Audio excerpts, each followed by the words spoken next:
Ir-riċerka tal-lingwa u tal-letteratura fi ħdan l-Università ta' Malta tkompli f'livelli postgradwatorji b'maġisterju u dottorati.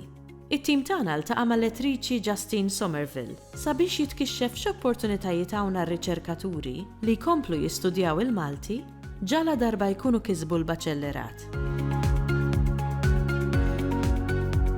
Minn sena l sena l-istudji li waslu għall-ewwel grad fil-Malti fl-Università jattiraw numru ġmilu ta' studenti.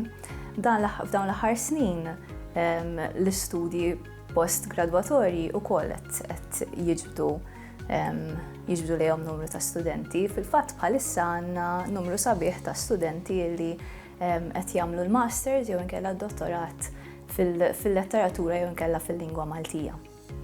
Il-qabża mill-baċċellerat għal masters jew iktar tard tad-dottorat ovvjament hija kbira f'termini ta' livell akademiku.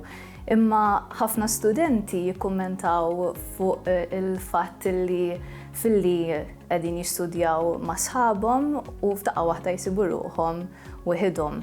It-tutur ovvjament jew it-tutriċi, is-superviżuri tat-teżi tagħhom ikunu ta' għajnuna ma' minħabba li għalmenu sissa l-istudji postgradwatorji jsiru bir-riċerka u mhumiex malmin fid-Dipartiment tal-Malti, iħossu n-nuqqas tal-komunità akademika biex niftehmu.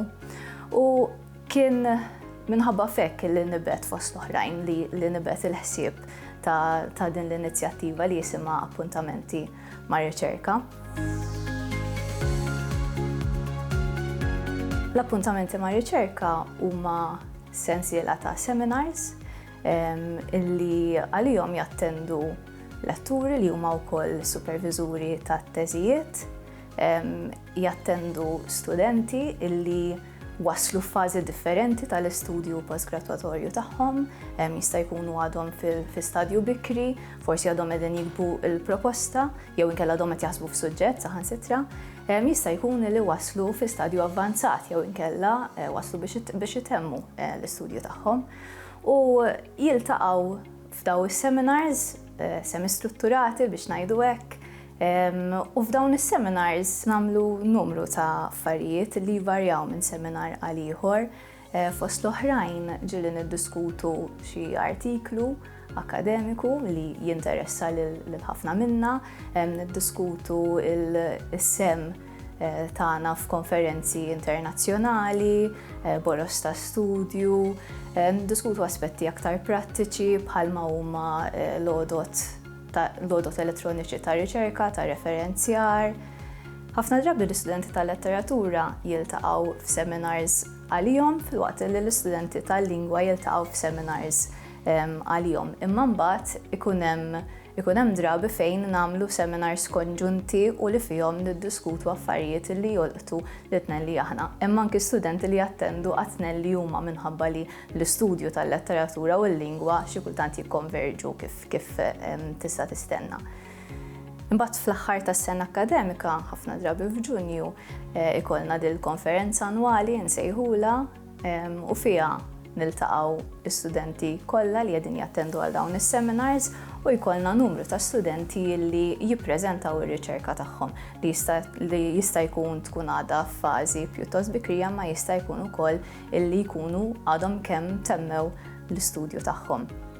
Fl-aħħar mill-aħħar l-għan ta' din l-inizjattiva huwa illi noħolqu komunità akademika u spazju illi fih l-istudenti jħossuhom komdi jiddiskutu l-istudju tagħhom f'ambjent strutturat imma informali fl-istess ħin.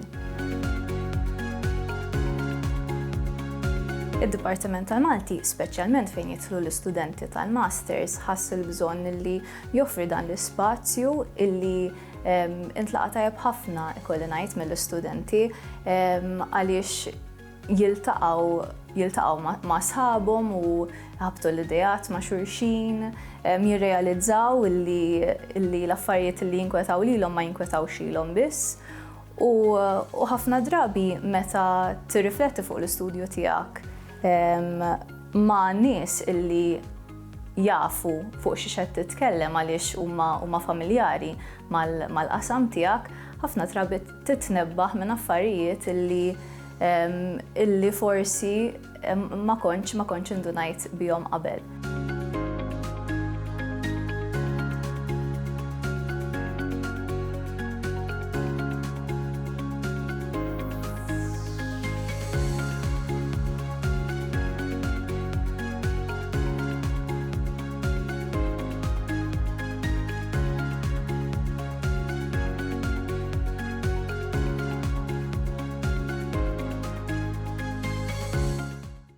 Ilsienna jixtieq jirringrazzja lill-Kunsill Nazzjonali tal-Ilsien Malti u lid-Dipartiment tal-Malti fil-Fakultà tal-Arti l-Università.